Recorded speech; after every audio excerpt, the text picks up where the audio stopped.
এই প্যান্ডেলটা দেখো, এটা হচ্ছে মধ্যমগ্রাম চৌমাথা। তো যারা আশা করি বারাসাত মধ্যমগ্রামে থাকো তারা অবশ্যই এসেছে। আর এই প্যান্ডেলটাও খুব সুন্দর হয়েছে। প্রথমে আমি ভেবেছিলাম হয়তো তাজমহল, কিন্তু ওটা তাজমহল না, মেয়ে বললো অন্য কোনো মন্দির করেছে, ঠিক আছে। তো পুরো তাজমহলের মতো লাগছিল আর কি, তার জন্য আমি ভাবছিলাম হয়তো তাজমহল। এটারও ঠাকুরটা সুন্দর করেছে, মেন প্যান্ডেলটাই বেশি সুন্দর হয়েছে। ঠাকুর তো সবই একই থাকে মোটামুটি কম বেশি করে। তো প্যান্ডেলটা খুবই সুন্দর। আশা করি তোমাদেরও ভালো লাগবে প্যান্ডেলটা দেখে।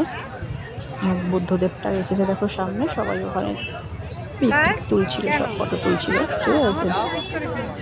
তো যাই হোক, আমি কিন্তু মোটামুটি যতটা পাচ্ছি শেয়ার করে দিচ্ছি, কেননা পুজো যেহেতু চলে গেছে, সামনে জগদ্ধাত্রী পুজো আসছে, সেই ভিডিওগুলো বা তোমাদের সাথে যেহেতু আরেকজন বসেছিল মাঝখানে, দেখেছো তো, ঠিক আছে। আর সেই ভিডিওগুলো যেহেতু তোমাদের সঙ্গে শেয়ার করবো জগদ্ধাত্রী পুজোর, ঠিক আছে। তো ওর জন্য যতটা পাচ্ছি ছেড়ে দিচ্ছি।